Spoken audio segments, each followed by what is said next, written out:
Ahmad A1 furniture, जहां पर आपकी लाडली के लिए इलेक्ट्रॉनिक्स और फर्नीचर आइटम्स, शादी ब्याह के लिए मजबूत पायदार furniture set, sofa set, dining table set, TV, fridge, washing machine के अलावा तमाम इलेक्ट्रॉनिक्स और फर्नीचर आइटम आपका वेलकम करते हैं। अहमद A1 फर्नीचर और Ahmed electronics, opposite Shadan hotel, Ballaguda road, Hashimabad, Hyderabad.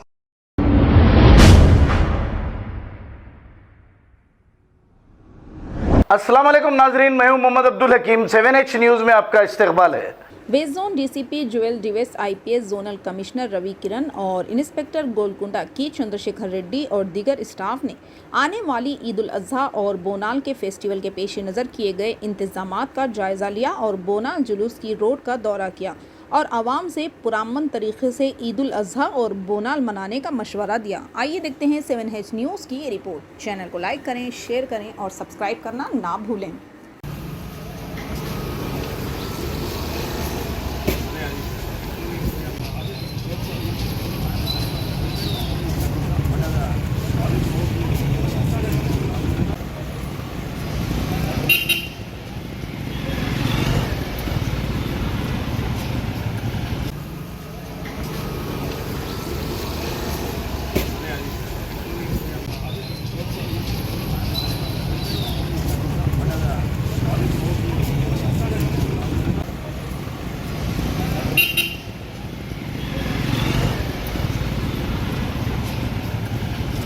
खबर है शहर की, खबर है गाँव की, खबर है सारी दुनिया की। 7H न्यूज़ पसंद आए तो लाइक कीजिए, शेयर कीजिए और सब्सक्राइब करना ना भूलें। 7H news.